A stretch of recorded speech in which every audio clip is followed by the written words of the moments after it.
আজকের লেকচারে আমি আলোচনা করব শ্বেত রক্তকণিকা নিয়ে। তো সাধারণত শ্বেত রক্তকণিকা দুই ধরনের হয়ে থাকে, দানাদার এবং কি অদানাদার। তো দানাদার শ্বেত রক্তকণিকাগুলিকে বলা হয় গ্র্যানুলোসাইট, এবং যেগুলি কি অদানাদার সেগুলিকে বলা হয় কি অ্যাগ্র্যানুলোসাইট।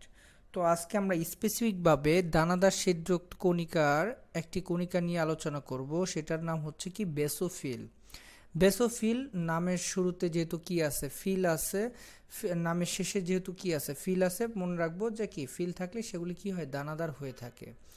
আর বেসোফিল নামকরণ কেন করা হয়েছে? কারণ এই যে বেসোফিলের যে সেলটি দেখতে পাচ্ছি, বেসোফিলে দেখা যাচ্ছে কি দানাদার কি কিছু কি আছে, কণা আছে।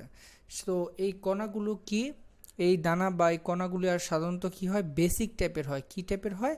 বেসিক। বেসিক মানে কি? বেসিক মানে ক্ষারীয়, বেসো থেকে বেসিক আসছে বা অ্যালকালাইন আসছে, তাহলে এই দানার উপর নাম ভিত্তি করে কি হয়েছে, নামকরণ করা হয়েছে বেসোফিল।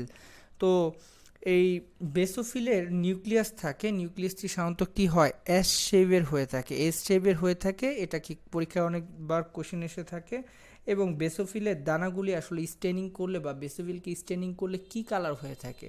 বেসোফিলের স্টেনিং করলে দানাগুলি সাধারণত নীল বর্ণ ধারণ করে। তো এই জন্যই কি বলা হয়, যখন আমরা বেসোফিলকে স্টেনিং করব, দেখতে চাবো অন্যান্য যে নিউট্রোফিল থাকবে বা ইউসোনোফিল থাকবে, তখন দেখা যাবে বেসোফিলগুলি কি হবে, নীল বর্ণ ধারণ করবে। তো বেসোফিলের লাইফ স্প্যান হলো কত, 12 থেকে 15 দিন।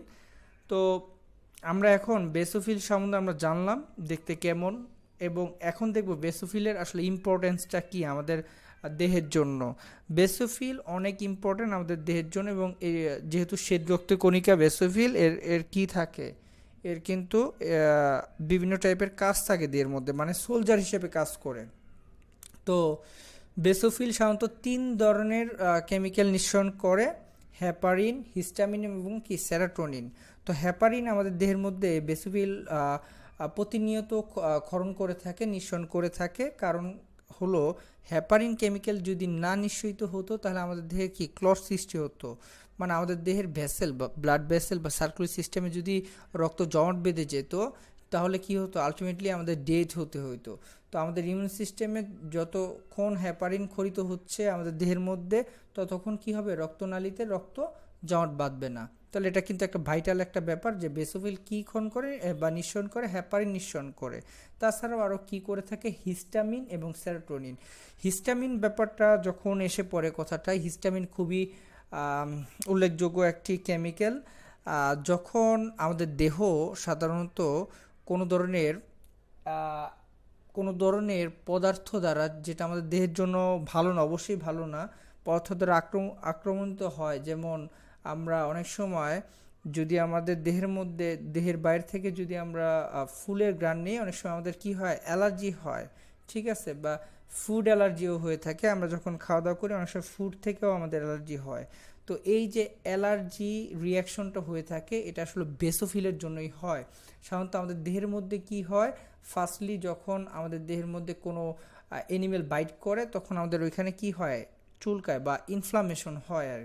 তো এই ইনফ্লামেশন তৈরি হয় কিভাবে, যখন বেসোফিল তার এই গ্র্যানুলগুলো থেকে হিস্টামিন কি করে, নিঃসরণ করে। মানে হিস্টামিন এই গ্র্যানুলগুলি তখন লস্ট হয়ে যায়, গ্র্যানুল আর গ্র্যানুল থাকে না।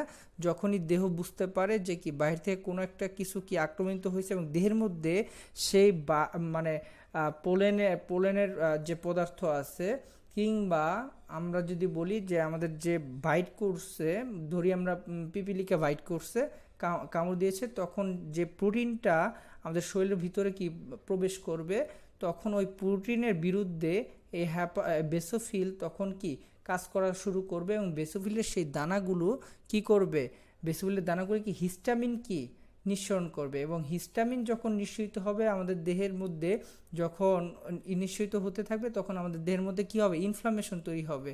দেহের মধ্যেও ইনফ্লামেশন তৈরি হবে, এবং যে জায়গার মধ্যে কি কামড় দিছিল কি, সেই জায়গার মধ্যেও কি হবে, ইনফ্লামেশন তৈরি হতে পারে, এবং ওই ওই বডির ওই অংশটা কি ফুলে যেতে পারে। কিন্তু বড় ব্যাপার হচ্ছে যে হিস্টামিন তো রিলিজ হচ্ছে, বেসোফিল রিলিজ করতেছে কি, আমার ওই প্রোটিন থেকে আমার দেহকে কি মানে প্রতিরক্ষার জন্য। কিন্তু হিস্টামিন যে অতিরিক্ত ক্ষরিত হয় সেক্ষেত্রে কি হবে, আমাদের দেহ কি অনেক হাইপার সেন্সিটিভ হয়ে যাবে। তো সেই টাইমে কি রোগী শকেও চলে যেতে পারে। তো বেসোফিল এই হিস্টামিন যতটাই ভালো ততটাই কি ক্ষতিকারকও। তো এর বিরুদ্ধে এটা তো ইনফ্লামেশনের ক্ষেত্রে হিস্টামিন কি হয়, মানে রিলিজ হয়।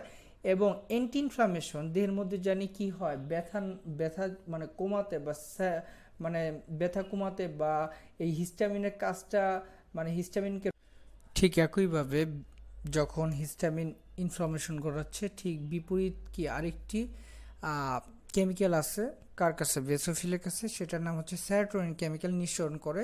সেটি কি করে আমাদের দেহের মধ্যে, সেটি অ্যান্টি ইনফ্লামেশন হিসেবে কাজ করে। অ্যান্টি ইনফ্লামেশন কি, ইনফ্লামেশনের বিরুদ্ধে কাজ করা। তো দুই ধরনের পদার্থই কি থাকে বেসোফিলের কাছে বিদ্যমান থাকে।